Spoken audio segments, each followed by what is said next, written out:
એક ખેડૂત ભાઈ દ્વારા ગાંજાના વાવેતર વિશેની માહિતી આપવામાં આવી હતી અને એ વિશેની સંપૂર્ણ વાત કરવી જરૂરી છે, કેમ કે આપણે દર રવિવારે રાત્રે 8 થી 9 1 કલાક માટે ખેડૂત સમાધાન નામનો કાર્યક્રમ કરીએ છીએ। એમાં આજથી એક અઠવાડિયા પહેલા ભાવનગર જિલ્લાના તળાજા તાલુકાના વેજોદરી ગામથી એક ખેડૂત ભાઈનો ફોન આવ્યો મને ને એની મને સવાલ કર્યો કે પરેશભાઈ ગાંજાનું વાવેતર કરવું હોય તો શું કરવું। ત્યારે ઘણા બધા ખેડૂત ભાઈઓ છે એ અન્ય ખેડૂત ભાઈઓએ આ ખેડૂતની મજાક પણ કરી। ઘણા બધા ખેડૂત ભાઈઓ એવું કીધું કે તમારે આવો સવાલ ન કરવો જોઈએ, પણ તમારે અંદર જઈને ઝાંકવું પડે, વિચારવું પડે કે આવો સવાલ કરવા માટે ખેડૂત કેમ મજબૂર થઈ રહ્યા છે।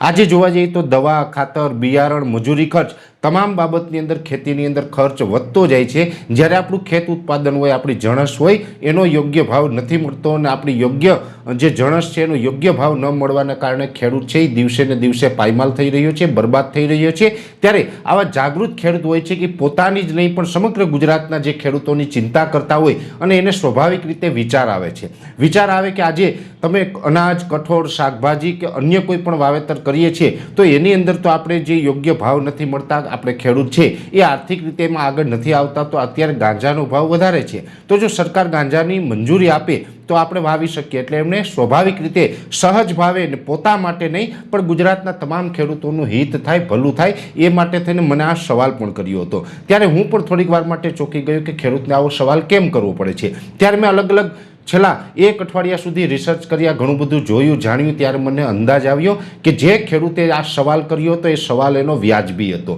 વ્યાજબી એટલા માટે હતો કે આ મોંઘવારીના જમાનાની અંદર જે આપણે આ મુખ્ય ધારા કહીએ છીએ 21મી સદીની અંદર ચકાચોંધની જે જિંદગી છે એની એ જિંદગીની અંદર ઉદ્યોગપતિ હોય, વેપારી હોય, ખેલાડીઓ હોય, નેતાઓ હોય, બધા જે લાઈફસ્ટાઈલ જીવી રહ્યા છે એ આજે 21મી સદીમાં મારા ગુજરાતનો ખેડૂત નથી જીવી શકતો। તો આ જીવવા માટે શું ઘટે છે? તો કે આ જીવવા માટે એને આર્થિકતાની જે એક લેવલ છે એ ઘટે છે। આર્થિક રીતે એને મજબૂત કરવાની જરૂર છે। આર્થિક રીતે મજબૂત કરવા હોય તો અત્યારના જમાના પ્રમાણે જે પ્રમાણે ખર્ચ વધારે છે અને ખેડૂતની આવક ઓછી છે એ મુજબ અન્ય લોકોની સરખામણીએ ક્યારેય આવું ખેડૂત જીવી શકવાના નથી। ત્યારે સ્વાભાવિક રીતે કોઈ આવા સામાન્ય જે ખેડૂત હોય, જે ખેડૂત છે એ પોતાનું જ નહીં પણ સમગ્ર ગુજરાતના ખેડૂતનું હિત વિચારતા હોય એ આવા સવાલ કરતા હોય છે। ત્યારે આવો સવાલ કરે ત્યારે આવા ખેડૂતને ક્યારેય કોઈ ટોર્ચર ન કરવા જોઈએ પણ એની વાત ઉપર ગંભીર વિચાર કરવો જોઈએ કે આજે ગુજરાતના ખેડૂતની એવી તો કઈ મજબૂરી આવી ગઈ છે કે જેના માટે આવા સવાલ કરવા માટે પણ ખેડૂત મજબૂર થાય છે।